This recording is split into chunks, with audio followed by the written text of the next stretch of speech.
I'm your host, Scott Norton, and welcome to At Large. On this show, I talk to world-class creatives who use business to bring their ideas to life. We'll hear about their creative practices, their most interesting stories, and the lessons that will inspire you the way that they've inspired me. Following the tradition of great artists before him like Madonna and Prince, our guest today refers to himself by a single name, Wiz. Wiz is co-founder and general partner of Spacecadet Ventures, which invests in breakthrough technologies at the edge of impossible. But why did I choose Wiz to be the first investor interviewed on At Large? As Wiz says, technology may be the fuel, but storytelling is the oxygen. A creative marketer by background, Wiz partners with early-stage companies on story sprints and vision quests to help shape what might be a wonky technology into an infectious narrative arc. Because Wiz happens to be an investor, I'll remind you that this show is not investment advice. Participants may hold securities discussed in this podcast.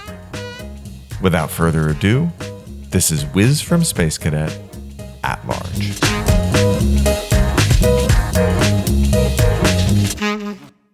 I know you just got back from Europe. I've been spending time in Europe in the summers. You just got back as well? Ish. From Greece. Yeah, from Greece. Yeah. I was in Greece a couple weeks ago. So not like just back, but whenever I'm there and then whenever I just get back, I realize that the American dream is a psyop. It's a total farce. Americans are not actually optimizing for quality of living. What Americans actually want is the European middle class dream. That's interesting. I tend to feel the same way, and I've been telling my wife for a long time that we need to move to Europe. And I recently got my Portuguese passport as like a step maybe in that direction, or at least an open card to go in that direction. I do find that when we spend time in Europe, though, I do miss some of the creature comforts of America. Mm-hmm. Dryers are a big one, yes. The European mind cannot comprehend this. Yeah, honestly, dryers are insane. Maybe it's just the places that we stay. I guess if I had a house in Europe, I would just buy like a sick dryer and not have to worry about it ever. But it's like, it's crazy to travel all over Europe and worry about like how you're going to dry your clothes. Yeah. Dryers is one of them. Or even like things like more natural personal care goods, like laundry detergent, toothpaste, like finding the equivalent of like a nice like Tom's or like a seventh generation in Europe is actually surprisingly difficult. And again, maybe me as someone who's there for 6 weeks, not knowing where the real places are, but it feels like way more mental effort to find those conveniences that I think we take for granted here. What if I were to tell you that the reason why Tom's and those natural brands exist in America is because the unnatural ones we have in America have ingredients that are illegal in Europe? And so there's actually no need for these natural versions. I mean, that makes sense to me. And I imagine that in Europe, there's probably a better, I don't know if it's better baseline, but better low bar. Yes. Right. And a lower ceiling. Yes. Interesting. Yes. So that's kind of what I mean. Like of the like European middle class dream. We're not buying the low bar, right? We're buying like the best shit that we can find. Conveniences aside, I think the lifestyle in Europe, or what I imagine the lifestyle to be, does feel way better. Yes. Like slower pace of life, more community oriented, more outdoor social spaces, more sitting around watching the world go by. Yes. There's something that is nice about that. The piazza, like minimal cars, great public transportation. Because I love city centers. And I ended up flying through Amsterdam, spent a couple days in Amsterdam, which was my first time in the city. Blew my mind. Loved it. And I went to the Rijksmuseum. I was learning about the history of kind of the creation of the Dutch culture and the Dutch state, which was this real bastion of personal freedom and autonomy. It wasn't the kind of like serfdom culture like the rest of feudal Europe. They say the idea of the home first originated in Amsterdam and in the Netherlands, because you would actually own the home that you were in, and you'd have your shop floor on the bottom floor, and you'd live upstairs right on the canals, versus in feudal Europe, where you would live on land that you were beholden to as a serf, right? Yep. And so that then gave way to the joint stock corporation and the Dutch East India Company, which was the first, I think, joint stock corporation, publicly traded company. And now it's one of the most kind of pioneering, cutting edge places for personal freedom and liberalism in the classic definition. And then also look at the Rijksmuseum, seeing the art, the movement away from religious iconography to this radical idea of documenting daily life and documenting landscapes. And it kind of blew my mind. But then as I was, kind of waking up on the flight back, flying over Los Angeles and looking around from the bird's eye view of California, I'm like, okay, the Dutch did a lot in 400 years, but America did a hell of a lot in 200, right? When you think about semiconductors, the internet, Google, the smartphone, AI, all of this infrastructure, technology, and a place where people from literally all over the world have come and built families, built fortunes, and progressed human thought and human capability is remarkable. And that's what we're going to talk about today.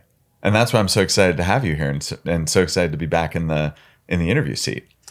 I think that's the biggest thing that actually holds me back from ever being serious about moving to Europe is that I maybe in the future when I'm ready to take a load off, but today the level of innovation and people working on interesting things and just hard workers being surrounded in that environment, the lifestyle is nice in Europe as a change of pace, but I don't actually know if I'd want that daily. You're the first investor that I've had on this show. It's an honor. I spend a lot of time with investors. I am an investor myself. And the show is about creatives and how they make their way in business and sometimes how they express themselves through business. And I think investing can be creative, but I think you're a fantastic first investor to have because of your background and your approach as a creative and your celebration of creativity. And you successfully founded 2 startups before becoming a VC. How did building and growing and exiting those companies shape how you invest, how you look for founders, or as you call them, space cadets, and colored the work that you do now? I think that as a founder, and I built those 2 companies over almost a decade, and so I went through the full founder experience, the toil of it, the ups and downs, all of it, the highs and the lows, the layoffs, the arguments with the board, arguments with investors, going up and down Sand Hill Row with my hat in hand. I think 2 big things come to mind. One is one of my biggest learnings as a founder, and this is what I brought into Spacecadet, is that so much of the early days, I believe, is storytelling. When you're in that 0 to 1 stage and you're still building a company and don't really have a lot of early customers, etc., you still need to hire great people, sell to those first partners, customers, raise money. And I think that for most companies, and now especially for the types of companies that we invest in, it comes down to storytelling. It's selling people the dream, getting them to take a leap of faith, getting them to come along for the journey. And so in starting Spacecadet, storytelling was always our North Star and the big thing that we wanted to focus on. And part of that is biased by Daniel and I. I mean, we are both just natural storytellers. Storytelling and marketing was always the heart of the 2 companies that I started. I was CMO at the first one, and even as CEO at the second one, real focus on marketing-driven growth, marketing-driven sales, brand-driven growth, etc. But the second more practical thing that I took out of that experience when it comes to engaging with founders is that, I don't know, it's funny. Sometimes you hear about VCs that get upset with founders or give them a hard time or harass them on what they should be doing or bother them about the decisions that they're making. I feel like I tend to take more of a hands-off position on the small things and the bumps in the road, just knowing that these journeys are long. And the truth is that most of these companies aren't going to make it. And so it feels too micro to get lost in those details, knowing that the journey is long and hard. And so I try to be more supportive and hands-off in those moments. I think that I mean, it's the empathy for the founders really, I think, is a big part of what I took from those two experiences. Tremendous. And I think that's a very common theme among former founder operators turned investors, is that empathy. And so we talked about storytelling, and you talked about going up and down Sand Hill Road hat in hand. Fundraising is really hard for most people. And it can be especially hard for first-time fund managers, right, who don't necessarily have a track record as an investor. And the story of what you're building can be harder to articulate, right, when you don't necessarily have customers in the same way that a company might. But you treat fundraising like theater. And so instead of sending around a doc send to your, trusted friends and family and like trying to see where you could raise from there, you created this interactive 8-bit experience of a presentation that people could explore. And I think you followed this advice of like show, don't tell. And then you even created a game called Unicorn Hunt, where someone could play to win a $10,000 stake in the fund. When you were building all this, were you nervous that it would come off as unprofessional or not becoming of a capital manager or allocator, or did it feel like that this was really confident this was the right expression of how you wanted to raise? I think it's something we definitely worried about, and it is something that we continue to spend time talking about, sort of that balance between we say how alien to be, versus how, I don't know, it's on the other end of the spectrum, conforming. Traditional, institutional? Traditional, institutional, yeah. I would say with this like new fundraiser that we're in right now for Fund 2, where we are talking to more of those traditional institutional investors, it's certainly come up more. I think for Fund 1, which is the deck that you're referencing, Fund 1 was largely high net worth individuals, right. People like Mark Andreessen, Stuart Butterfield, etc. Which is a lot of builders. Totally. There are a lot of builders and entrepreneurs, and they're people in the public sphere. Whereas institutional LPs, these guys, a lot of them are not on Twitter, right? A lot of them have accounting backgrounds. Yes, 100%. I would say also that the individuals, they are making decisions more based on people they want to work with. Right. Largely. And you've described yourself as a techno-optimist and someone who is investing in founders that are building at the edge of impossible. And these are the Space Cadets. And I love the name Space Cadet. And on your website, you share the sort of the two definitions of a Space Cadet. One, someone who is untethered to reality. And two, someone that is deliberately and completely prepared for this journey, right? The dreamer and the doer. The dreamer and the doer. And you invest at the intersection of those two things, right? Yes. Both are required to make forward progress in society and technology. And you see a lot of moonshot ideas. What is your framework for evaluating these ideas and determining whether or not they're investable or whether they're too far-fetched? At the stage that we invest in, it is largely the founder, the Space Cadet, that we spend our time looking at, less than the idea. Of course, the idea has to be something that is venture scale, venture timelines, all of that. But at the end of the day, I'd say something like 70% of our decision or more is really on the founders. We invest in companies pre-revenue, pre-launch, pre-product, pre-everything, most often two really bright founders and an interesting insight about the world. I think one of the best examples of this that's top of mind is Augustus Dorico from Rainmaker. I don't know if you've seen him or Rainmaker on Twitter. Tell me all about it. I don't know anything. Okay, so Rainmaker is a incredible moonshot company. They want to change the weather. So America, believe it or not, is going through, you know it here in Southern California, actually. Excuse me. More period of drought than ever before.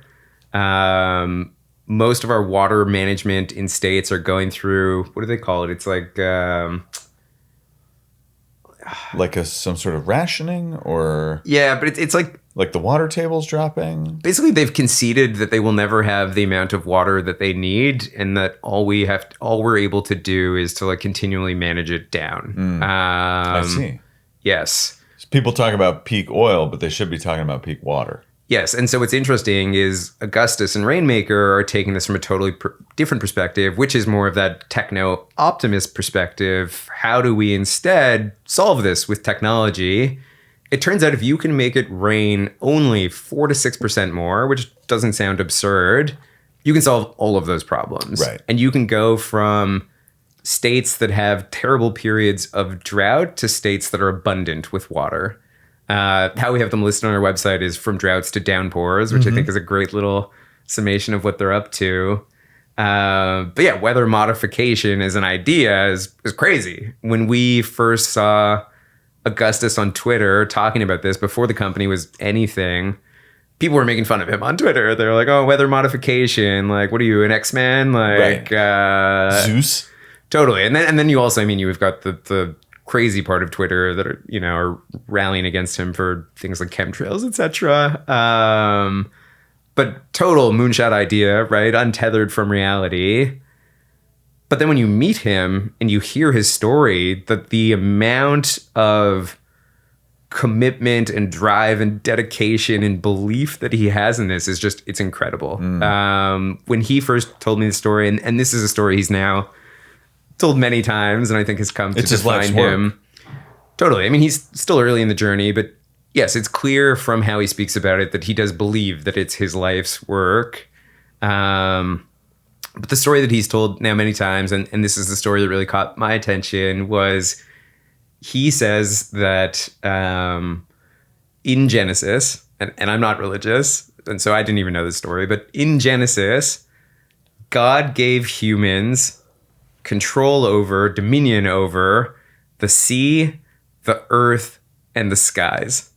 And Augustus will tell you that we as humans love it. I see it. Have done a bad job on the third one of being stewards on all of them, actually.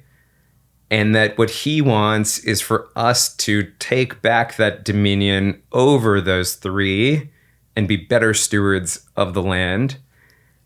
And the first time I heard that, it was like, I don't know, it prickled me a bit. I'm not religious, and in fact, maybe I'm anti-religious in some regards. Like, I don't really like organized religion and some of the things that come with it, and so I eye rolled a bit when I first heard this, if I'm being honest.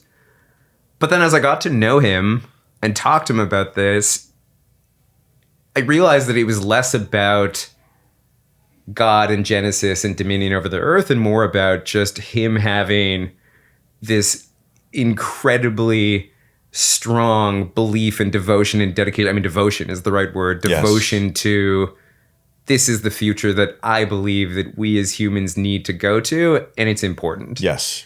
And so now when I talk about it, I say, hey, what's more powerful than a divine vision for what needs to happen in the world? And I think what's amazing about that, I mean, religion is the ultimate storytelling. As much as I say that I'm anti-religious, anti-organized religion. You have your own religion. I mean, totally. Yes. But if you think about what religions need to do to grow and get members, it's story more than anything. Yeah.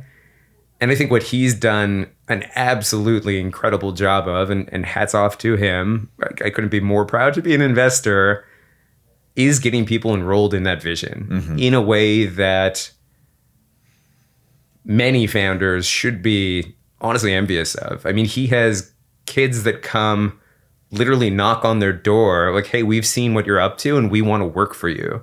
And they'll sleep on the floors of the factory in El Segundo. Like, they've got cots set up. I mean, people laugh about it. You know, like when Elon showed the beds they had in the Twitter office, it's like, oh, LOL.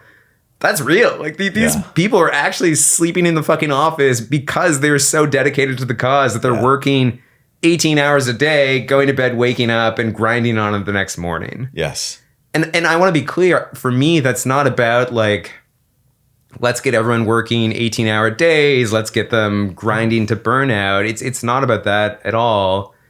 It's about the level of dedication and devotion that comes through that's interesting. And that is so much more powerful than I'm a hard worker. Like they're there for the cause. Like they're not doing it because, their boss told them like, hey, these are the hours they work. They're there because they believe in that future of turning droughts to downpours. And I think there's nothing more powerful than having a story like that. And That's so true. Augustus is an example. Rainmaker is an example. I mean, the perfect space cadet, huge, untethered from reality vision of the future that, when you have those visions, you have people on both sides that poke at it, that there's tension there. But on the other side, this, unwavering dedication and devotion to making this real, starting from well before he even started Rainmaker, was working in water before this, started to have conviction around this before he even got into Rainmaker, and then finally culminating on Rainmaker. And now he's had incredible success, and he'll have some really great news that they're going to be announcing soon that I can't share, but I'm excited for them to share with the world. Yeah. Very exciting. And how ironic that the poster boy Space Cadet is working on dominion over Earth. But I never thought about it that way, but I love that. There's so much of what you just said that resonates and keys into so many different lessons. I mean, John Doerr, another VC, talks about missionaries over mercenaries. That's that life's work. And also, ironically, in this case, there's a missionary element to it with the religious origin or tone, even though it's not religious in nature. The second thing that you talked about is the distinction between like pushing people to work hard and pulling them in to self-motivate. We had another guest, Alex Boguski, who talks about, and he's famous for people working really long and hard hours at his advertising agency. And he said, the thing is, we have such a bigger idea of what people are capable of on their own than they have of themselves. And it's also up to us as leaders to pull it out of them. But I think more to the point, like, it's about human energy, right? Business is about human energy and motivation. And when you can spark that story that drives someone to show up and sleep on the cot and devote themselves to it, to push themselves to grow, to like stay devoted, because it is so hard, right? Entrepreneurship is not the Shark Tank, right? It's not a straight line from A to B or A to Z. It's so much of the roller coaster challenges, setback, unexpected, and you need that really religious level of fervor to stay dedicated and resilient through the cause. Totally. And also to keep your team motivated and dedicated through that as well, which I think is the harder part. Actually, as a founder, I mean, you've got that's what I mean, like a lot at stake. All members of the crew, right? All members of the journey.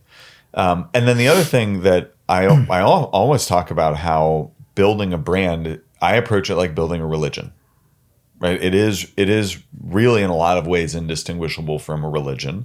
You have to think about what are your values, your commandments, right? You have to think about your origin story. You have to think about what does the promised land look like? What are the behaviors that get us to the promised land?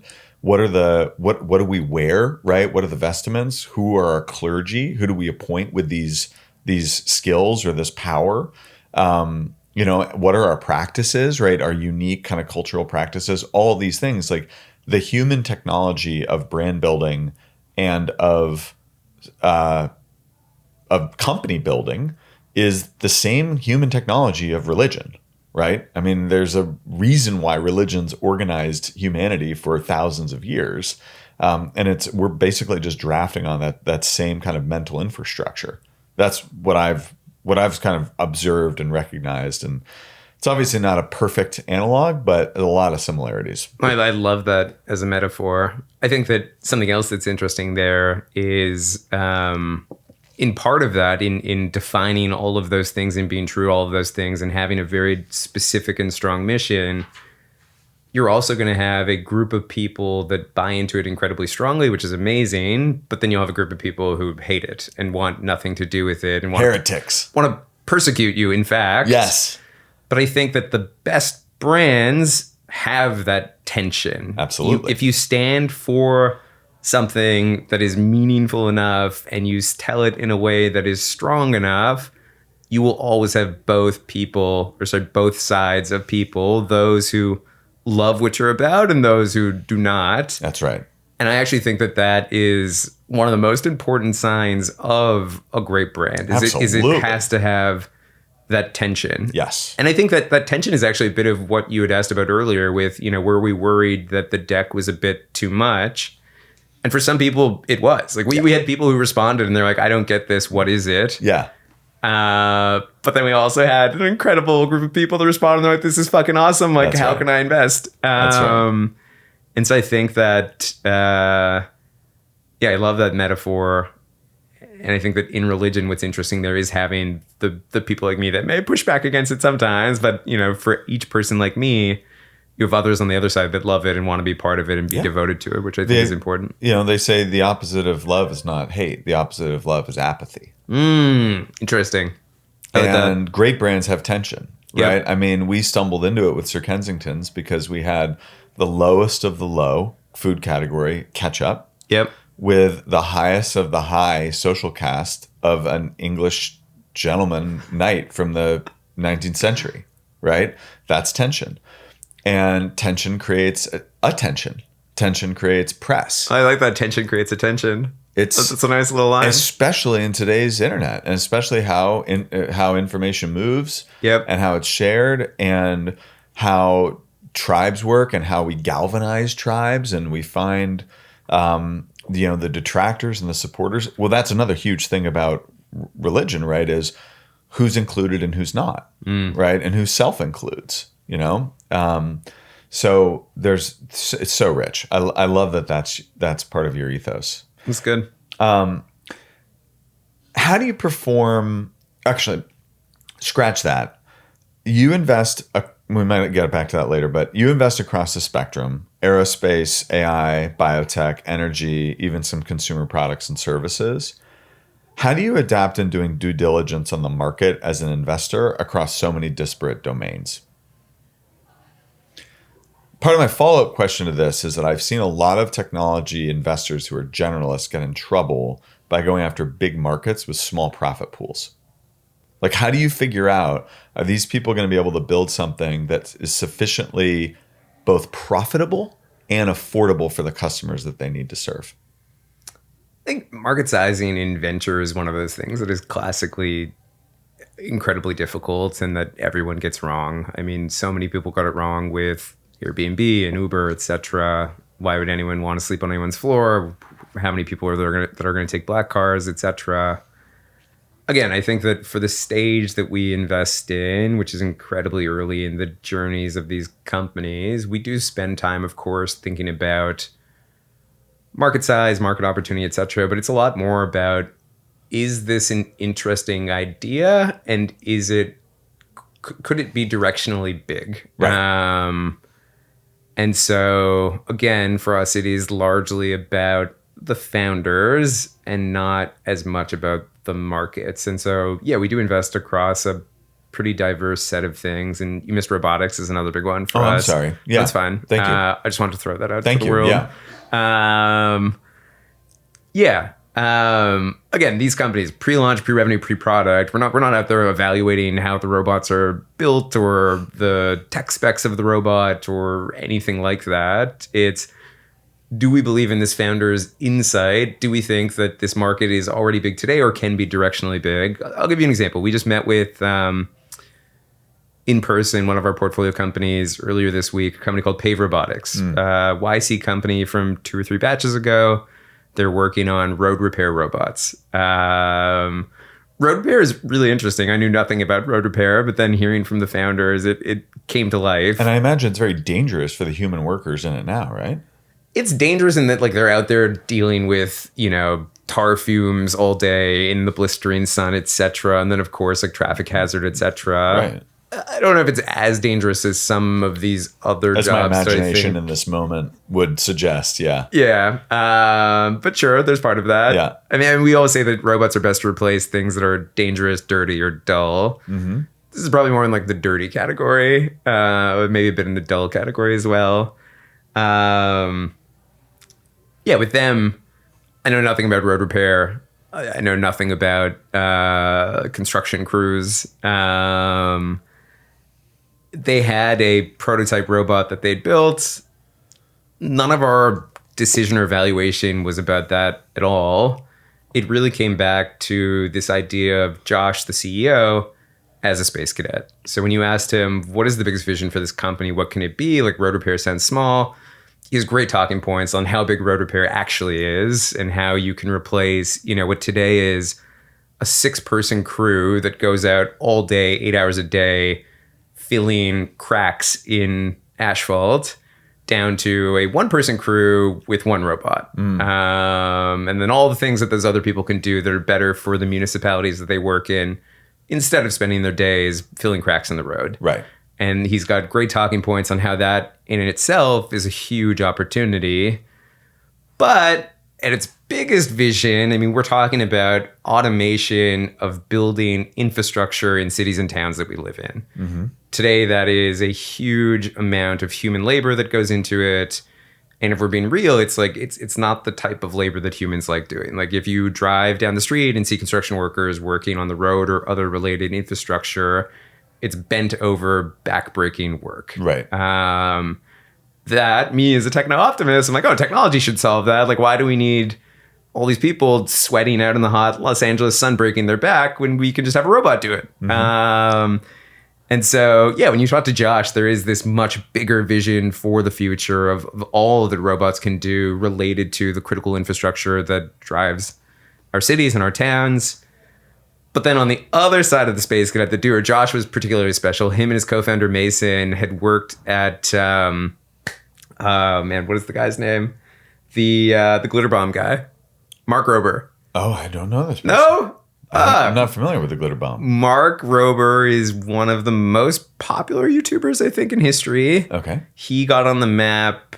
I mean, he had done other stuff other than the glitter bomb, but I think it was the glitter bomb that put him on the map. This was, I guess, around COVID times when we were all at home ordering lots and lots of stuff from Amazon. And then people wanted to go and steal all of that stuff off of our porch pirates, stealing those Amazon boxes. He'd had enough porch pirates where he decided he was going to take a stand against it. And so he built this glitter bomb, which is what it sounds like, minus the less on the bomb part. Yeah. Not explosive. It's not harmful. Right. Just meant to prank these people. So it's basically a booby-trapped Amazon box that when you open it, when you take it home to your thief den and open it, glitter explodes all over your house. Wow. And there's cameras in it to capture all of this. And so he posted these incredible videos of his, Nest camera footage capturing these people coming and stealing the box, cut over to the box audio and video of hearing them in the car being like, ooh, I wonder what's in this box. Rattle, rattle, shaking the box to see if there's something good in it, to them getting home and just being absolutely stunned when this glitter bomb explodes all over their house. It's an incredible series of videos, and like he continues to up them, so like adding like fart smells, etc. But it was Josh and Mason that were actually the first engineers building these once Mark got to scale with this, the guys that were like building these crazy contraptions. So true tinkerers at heart. And then Mark turned this into a business where he built STEM kits for kids who want to build fun robotic type things at home. And I'm gonna Josh, get those for my kids. Yeah, 100%. Yeah. My son's only 10 months old, but as soon as he becomes of age, I'm ordering this subscription. Absolutely. But Josh and Mason were the first to work on that company. I forget what it's called. It's like Maker Kits or something like that. And so these two had this like great history of working on these like technically challenging mechanical engineering problems and working together, and now coming together to tackle this huge vision of what does it look like to bring automation to all of the critical things that power our towns and cities. And so I think a great example of the Space Cadet in action, the dreamer, big vision for the future untethered from reality, but the doer, the track record of success and credibility leading to this moment. And sorry, that's a long way to say that for us, it wasn't about like, what's the TAM of road repair It was about, does this sound like a large and emerging potential opportunity? And do we believe that Josh and Mason are the people to pull it off? Right. Yeah. I love that. Founders, I love that. Space Cadets. And your model, I mean, a few things. One is I envy your ability to not drift from the thesis that it's about the Space Cadet and not drift into the analysis paralysis of trying to do a 10-year techno-economic model of whether or not these pavers are truly going to save enough for a municipality to want to foot the bill, because it's impossible to predict that.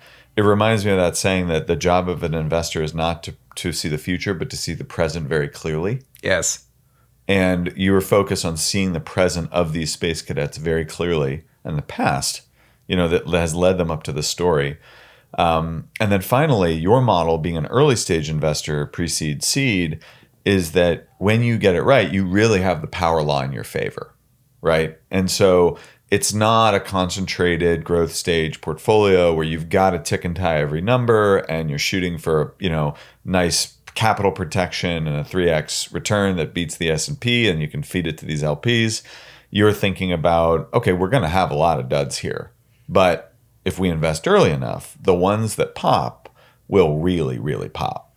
Totally. I mean, at some stage, someone is going to have to do the math on how big is the market. Let the growth investors do that, but you'll have invested, 4 years before. Totally. And to be clear, I'm not the guy to do that math. And it's one of the luxuries of being a pre-seed seed investor is you don't have to worry about the market as much. But that's why I commend your ability to not get too sucked into thinking, I need to figure out that math and need to do that techno-economic analysis. I think you do see some very early stage investors that do get stuck in that trap. Sure. And I worry for them that maybe they should be investing at a later stage and not in pre-seed and seed where there's a lot more going on. Well, so you call yourself at Space Cadet the marketing VC, and you've said that for building meaningful, impactful companies, technology is the fuel and storytelling is the oxygen, which I love. My grandfather actually worked on solid state rocket systems for the Air Force. Oh, cool. And so I've got this kind of rocket bug in my blood. Nice. Tell me an example of one of your story sprints and where you helped a company reframe its narrative to make a huge difference. Yeah, I'll give you a recent one. We recently-ish, like a year ago, invested in a company at the time called Daedalus. They were working on, we'll say, DevOps for robotics. We co-hosted a robotics pitch day with Adam, with Boost. And we got, I think, something like 100 applications of really early robotics builders. We narrowed it down to 10 companies that we had pitched at this pitch day. Daedalus was one of them, Tanmay, the CEO, and they ended up winning the pitch competition, and we ended up a month later co-leading their pre-seed. Fantastic. At the time, very early, 2 founders, a deck, nothing else really. They were both like in the process of graduating as well. And so like truly early. The company was called Daedalus, which I hate as a name, and told them that I didn't like it at all, and whatever, it's subjective. And what they had really anchored their pitch on at the time was this idea of digital twins. It was like digital twins for robots. Digital twins is a known concept in tech, and I get that it helped people understand it kind of. But so we'll explain this to us lay people. So my understanding is a digital twin is basically a computer model of a factory where you can make changes in the digital world to see how it will impact, like if you were to make these changes in the real world, but what is the real digital twin? Yeah, exactly. So, I mean, this is actually what really landed for me. And I think the part of the story that we caught that maybe others didn't. And I think this is what we're great at, is spotting those like little bits of emerging story that are like, ooh, there's something there. Like they're not telling it in the best way, but there's something there. Yeah, I know the feeling. What he talked about in the pitch that I loved was, he said there's tons of robotics companies out there that have raised tons of money and are all working on interesting things, but the sad reality is that the majority of them don't have a single robot in production. and we've seen this firsthand in the portfolio. I mean, we've invested in lots of robotics companies that have raised lots of money, and they're like on the cusp.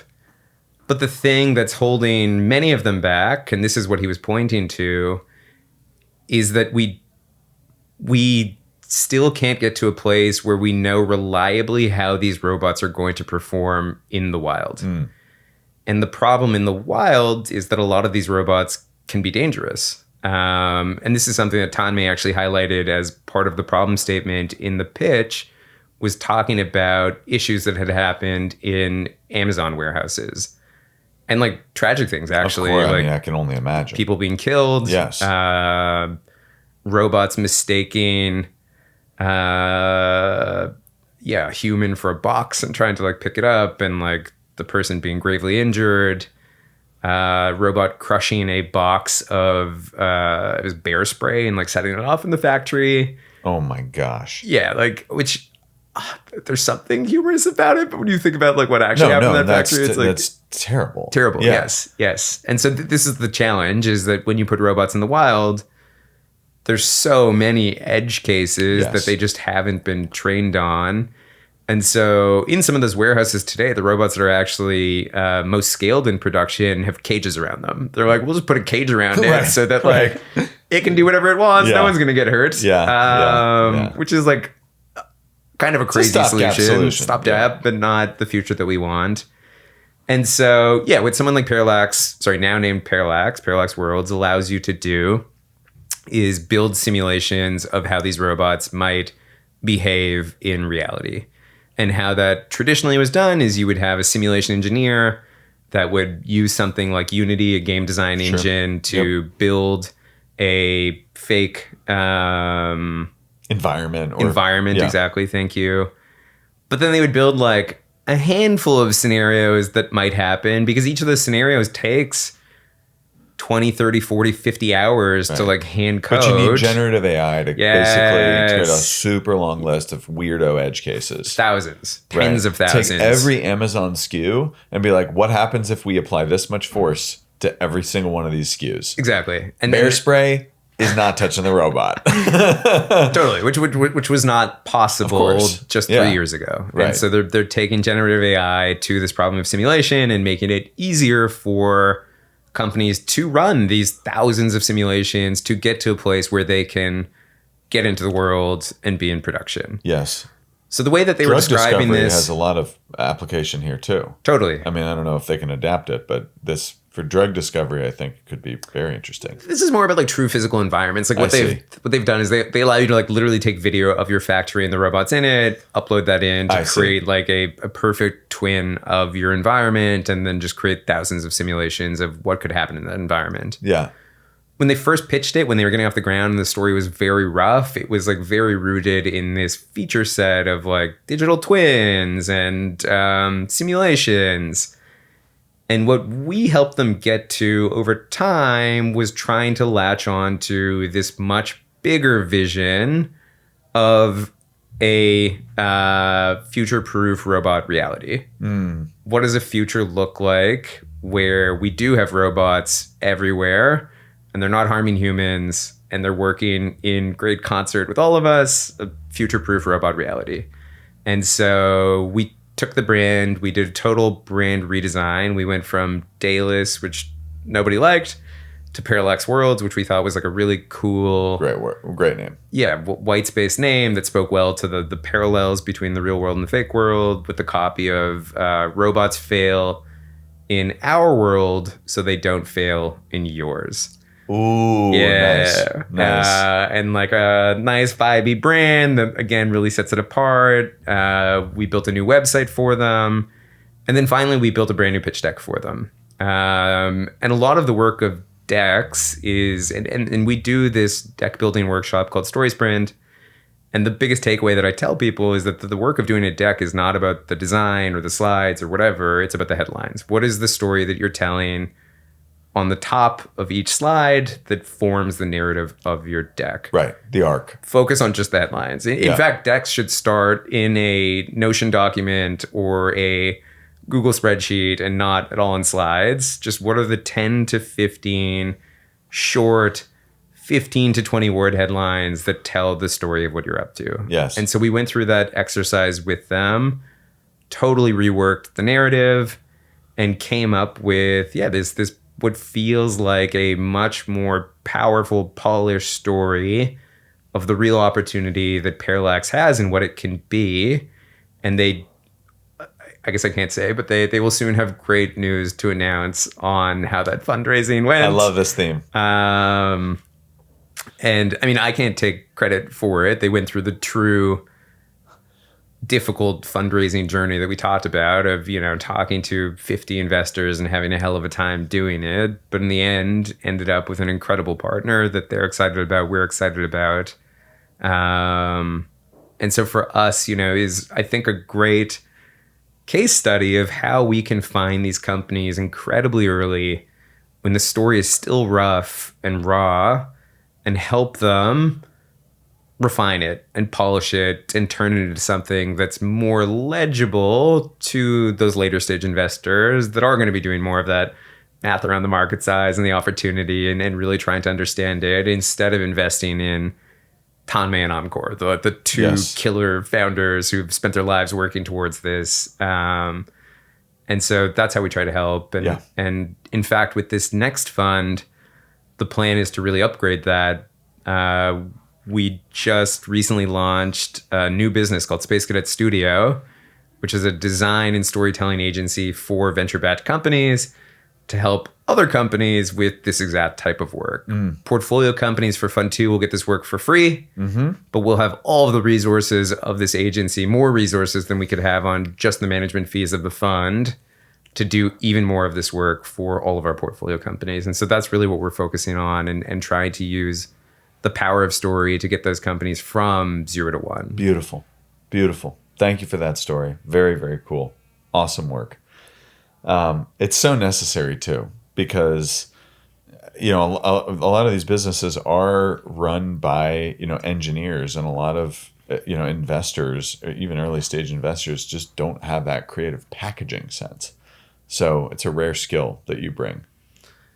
Yeah, and it's one that we love doing as well. It's fun being able to work with these companies and help them get through that process. Yeah. Right now, investors are losing their mind about AI. And it's clearly bigger than anyone could ever imagine. Personally, I think that AI is the most impactful human technological invention since writing. But there's going to be a bloodbath. There are going to be billions of dollars invested, many lost. What do you think is happening right now, and how do you evaluate AI companies? Oof. It was interesting to see Sam Altman recently come out and say that. What did he say? Tell us. He said that, what did he say? There's a lot of AI companies that are overvalued and that people are going to get hurt. And I think that's become sort of the consensus understanding now, is that there's way more money going into AI than maybe we'll be able to return. I mean, David Kahn from Sequoia had this series of blog posts about I think the first one was the $600 billion hole in AI that talked about the delta between what these hyperscalers are investing in infrastructure versus what they're going to have to increase in revenue to cover that, which is wild. I mean, you've got companies like Meta spending, $100 billion on infrastructure, and it's like, well, how do you increase your revenue to offset that and pay that back and profit on it, et cetera? I agree with you that it's going to be the most important new technology. I mean, I want to say of our generation, but I think it's probably more like in the more history than our generation of humans. Yeah, maybe more important than fire, honestly. Yeah. TBD. We love fire. We're going to talk about fire later. Wiz and I love fire. Nice. But yes, I'm excited to talk about fire. Let's say since fire. And so, I think with that, investors are rushing to make sure that they don't miss the party. Yes. As a investor who wants to be a good fiduciary of their money, they need to be investing in the most important platform shift of our lifetime. I think the problem with all of that is, as you pointed out, is that it's not just that more money is flowing than ever. It's that there's more AI companies than ever, more noise than ever. I mean, part of that is that AI enables you to build these companies easier than ever and get more things off the ground with smaller teams than ever, et cetera. And Right. so, yeah. So the barriers to entry are lower in a lot of ways. Yeah, much lower. Yeah. And just like way more noise.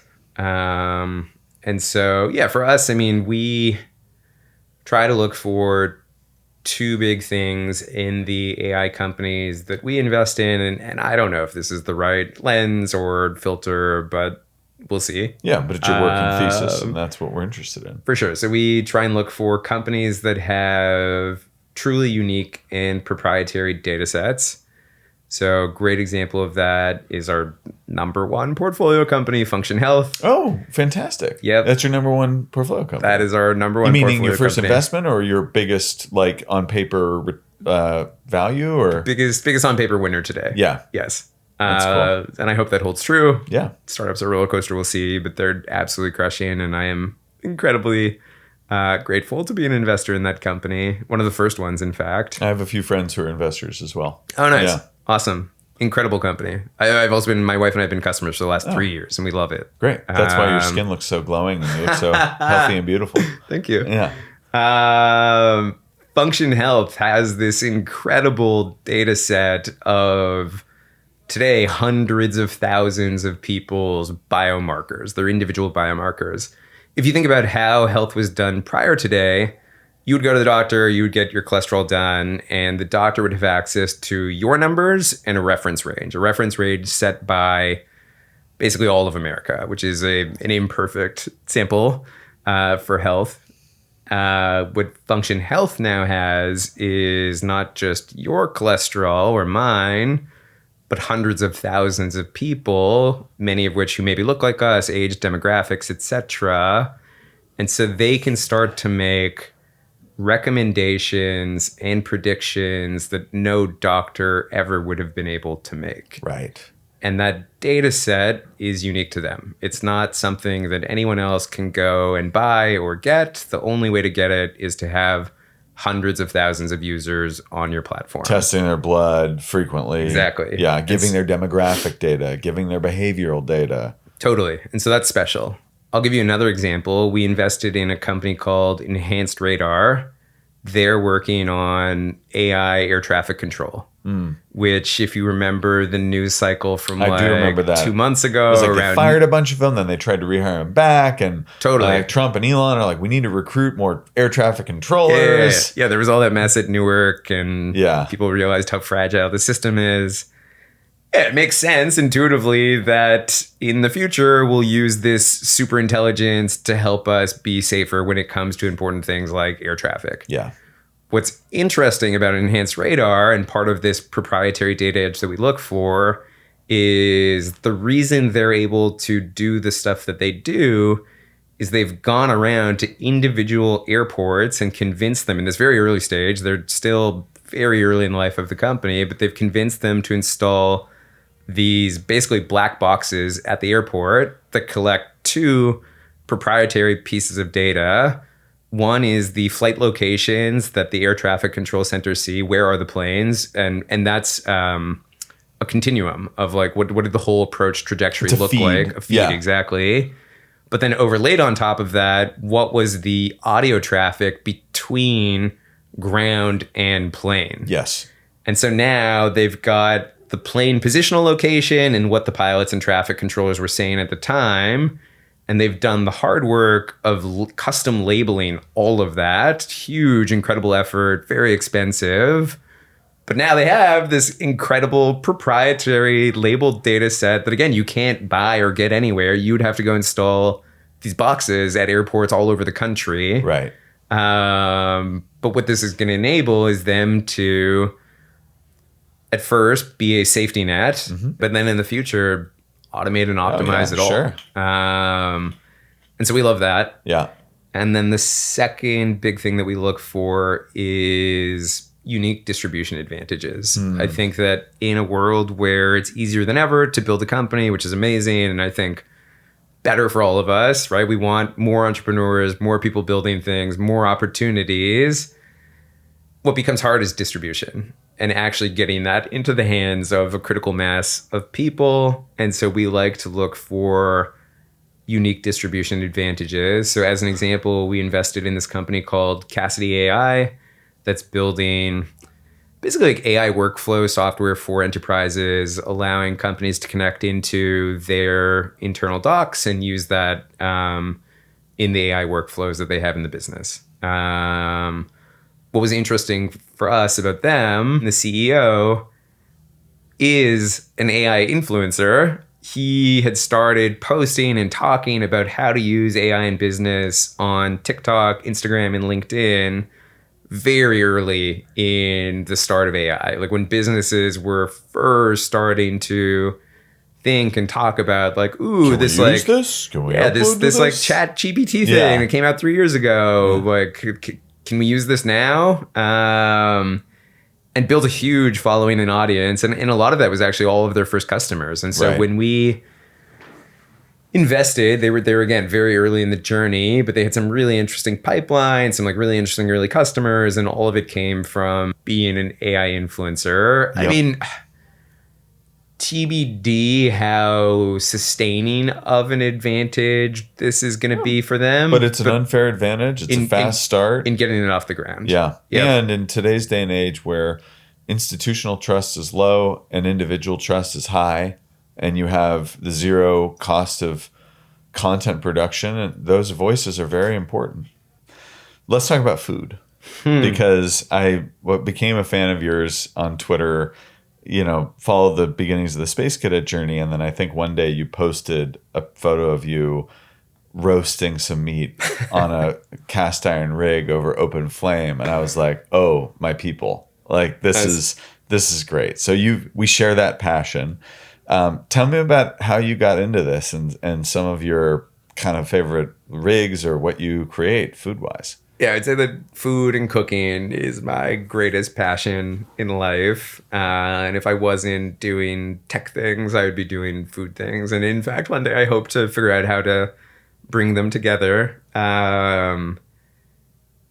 Food for me has been a big part of my life since I was young. My mom is an incredible cook and was always cooking family meals, always bringing us together around the dinner table. Which was always sort of a uniting force when we were young. I've got one younger brother, and we would often sit around the dinner table and eat meals that our mom would make for us. And at some point, I think I was like maybe like 16, I like started to take a lot more interest in cooking. I was like, oh, this is kind of cool. Why don't you like show me what you're making? And that is where my cooking journey began. And I watched an incredible amount of food TV. And I would just go and remake like I don't know if you remember Rachel Ray. Oh, of course. 15-minute recipes. Yeah, of course. She's a big Sir Kensington's fan. Oh, yeah? Yeah. Nice. Yeah. Our head of marketing's wife is her stylist. Oh, cool. Yeah. Nice. So she's in the fam. I loved her back in the day. Yeah. She was like my favorite. Now, like in retrospect, like I don't know if like 15-minute meals are like my vibe, but like at the time, like learning how to cook, learning and to you're an omnivore. I mean, anyone who learns how to cook, who likes cooking is an omnivore, right? For everything. Totally. Right? Totally. So Food Network, very influential in my early cooking days, like 16 to 18, and then continued from there. And have always just loved cooking and food since then. It's funny, I think about food and foodie and cooking all together, but I've come to realize that there's different flavors of food people. Right. There's like a lot of people that love like restaurants and food, but don't love cooking in the same regard, and that's fine. But I've come to love that special intersection of people who love both. I feel like there's something that, it's just more, I feel a deeper connection to the food when I get into cooking, where I feel like maybe I appreciate some of these meals a bit more because I know like most definitely literally how the sausage is made. Yes, most definitely. And you just got back from Europe, and were you spending some time at Noma or at a Noma workshop? Yeah, so I'm part of the Noma's got like a membership club called Taste Buds, which is pretty cool. It's like there's like a Discord group. It's a natural filter for the biggest foodies in the world. Like those that are willing to join this like Noma Taste Buds group and be part of that. But they do an annual event, and that was in Copenhagen this year. And so me and my best friend Andrew also loves to cook. We went together and got to do some workshops there, which was an incredible experience. And visit the restaurant as well, which was once in a lifetime Tremendous. meal. Yeah. What was it? What's one nugget or takeaway from the Noma experience about either cooking, technique, sourcing? What was sort of the root of the philosophy that you're taking back?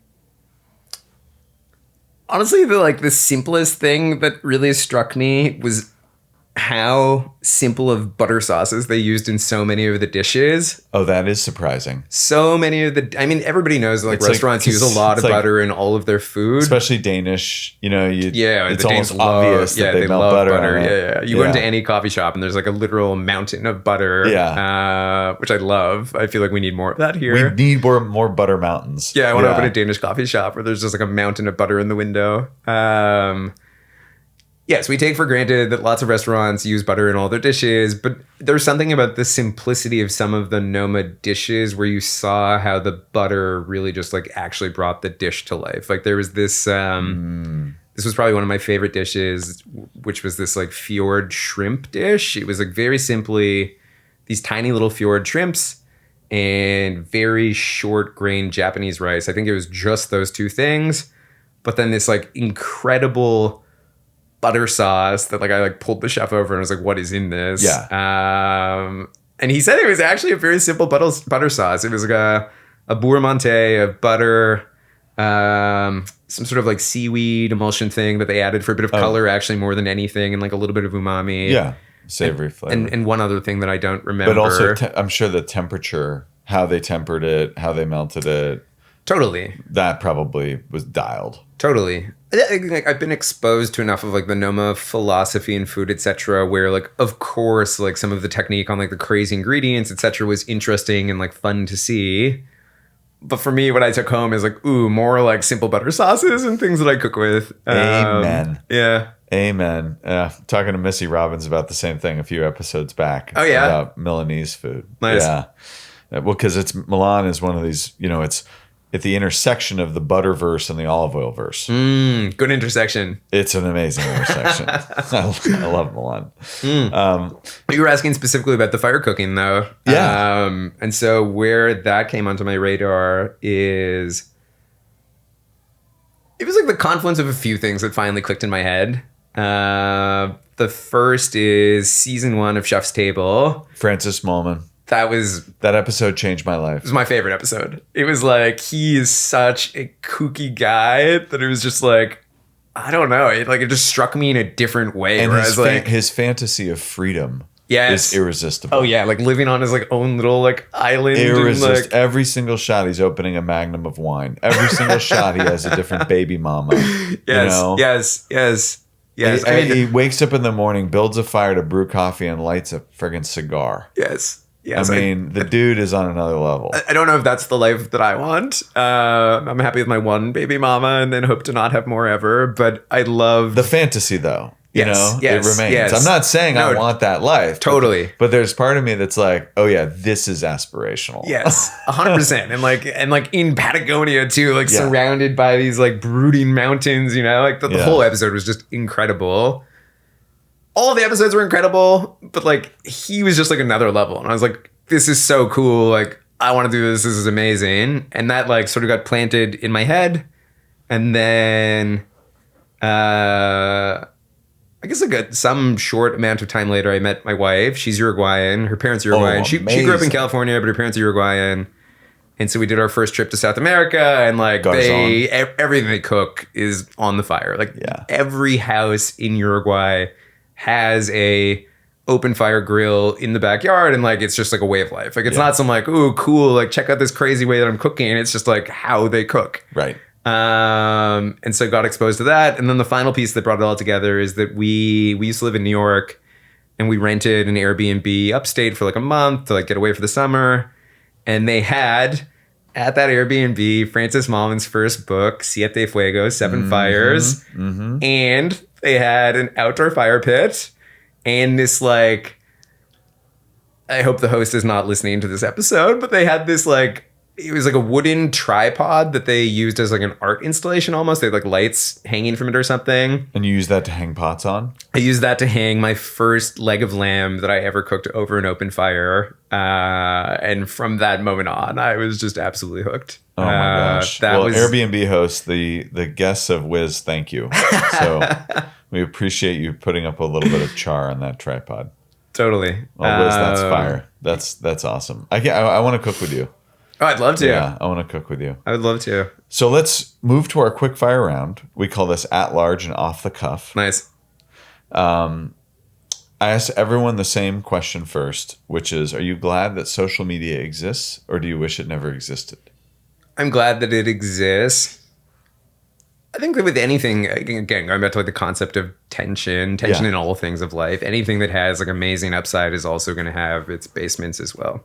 Yeah. But overall, glad that it exists. I thought you said that, and you seem well adjusted and a healthy user of it. Yeah, sometimes. What is a conspiracy theory that you secretly wish were true? Ooh, a conspiracy theory that I secretly wish was true.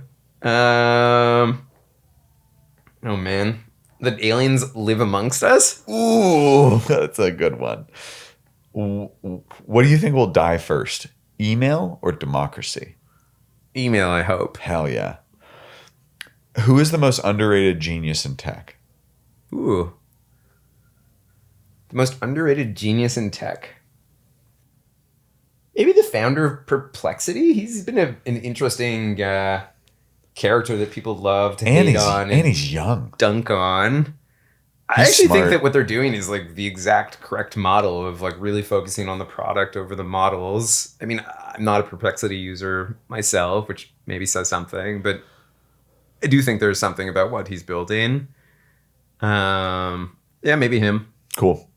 Have you ever regretted not doing enough due diligence before an investment? Yes, definitely. Okay. If aliens DM'd you on Instagram asking for funding, what's your reply? Send me the wire info. As I was writing that, you know what mine would be? What? Take me to your ledger. What's one luxury you would ban if you were in charge of Civilization 2.0? Oh.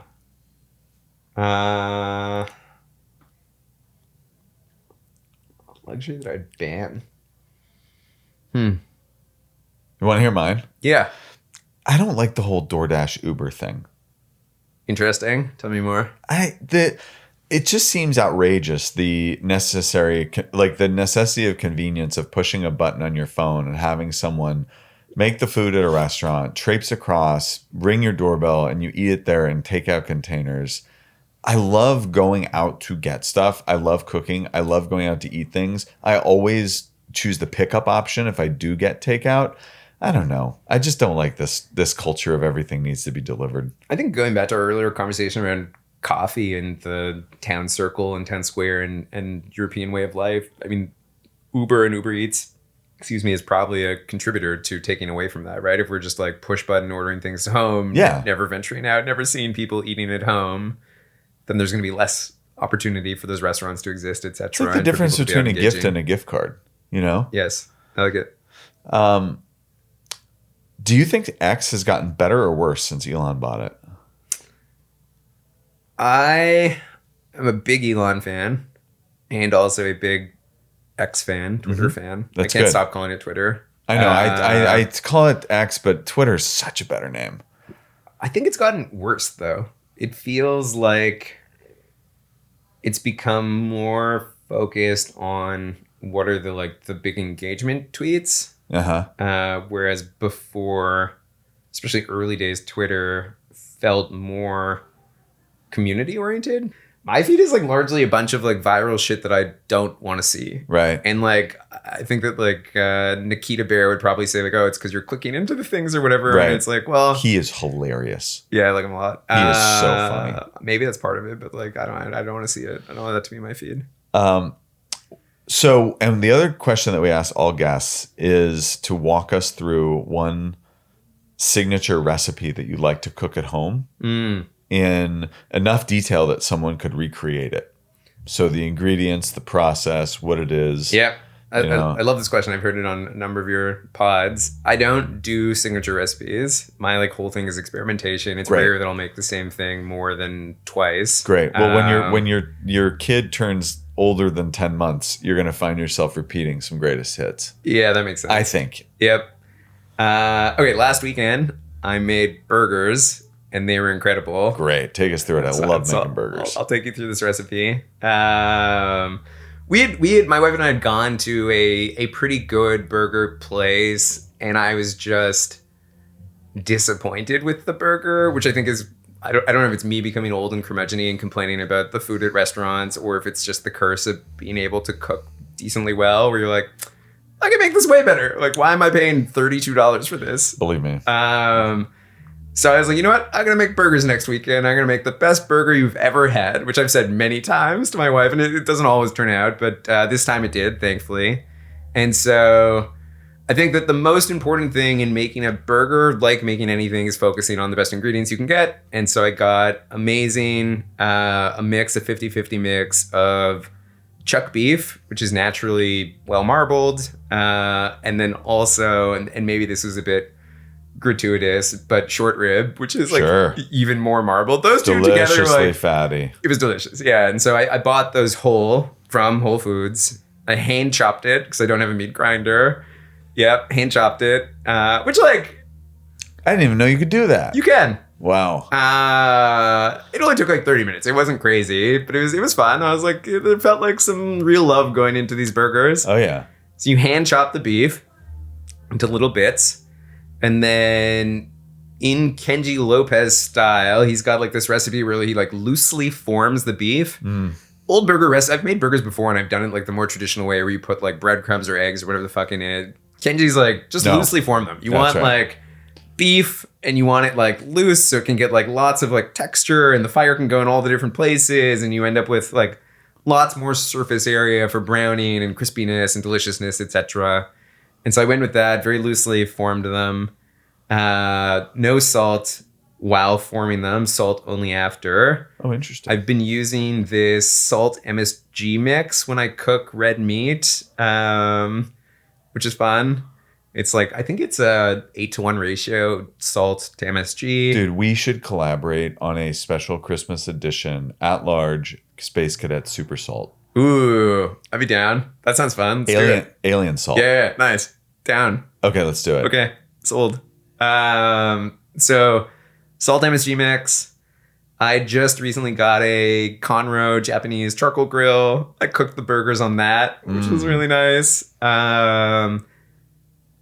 Put the salt and MSG on top, some thinly sliced raw onions on top, classic American cheese to melt it all into like gooiness, which also helped it stay together since it was loosely formed. No smashing. Because you can on the Conroe. No, it all smashed through. Interesting. Yep. No, these were like a bit thicker. Yeah, thicker. Which is nice. You got some like nice juiciness. Yeah. Just like nice soft brioche bun, toasted. And then very simple on ingredients. I made my version of a burger classic sauce, which was Sir Kensington's avocado oil mayo, some like Whole Foods natural ketchup. And then I found this, you're supposed to, the classic recipe is to use relish, like sweet relish. I found this pickle salsa by one of those cutesy companies. Beautiful. I think it's Grillo? Yeah, Grillo, sure. Grillo. Yeah. Yeah. Yeah, because a traditional remoulade would have chopped cornichon, which is more similar to something like that than a sweet relish. Yeah, this was like a nice thick chopped salsa, pickles, onions, some sort of red hot pepper. It was great. Mix that all together. It was a bit too watery, I think probably from the salsa. And so I strained it with a cheese strainer throughout the day and got like a nice Yeah, I mean, people don't. This also gives me way more appreciation for restaurants. Is like seeing how like these burgers, which I'm describing, that sound like reasonably simple. I started these the night before. Like I was like chopping the beef the night before, slicing the onions the night before. The sauce took 6 hours to sit on a cheesecloth to thicken up. A lot of thought and effort goes into what seems like even simple dishes. So I've got way more respect for restaurants as well, knowing how much effort actually goes into food. And so made this like nice thick special sauce, and it was just sauce on top and bottom of bun, burger on, and that's it. It was delicious. Phenomenal. Very good. Thank you for that. Wiz, it's been a pleasure having you on. This was really fun. And even though you're not religious, and I'm not really either, if there is a God, I know that they're looking down on you smiling because you are making the most of the gifts that they have given you. That's very sweet. Thank you.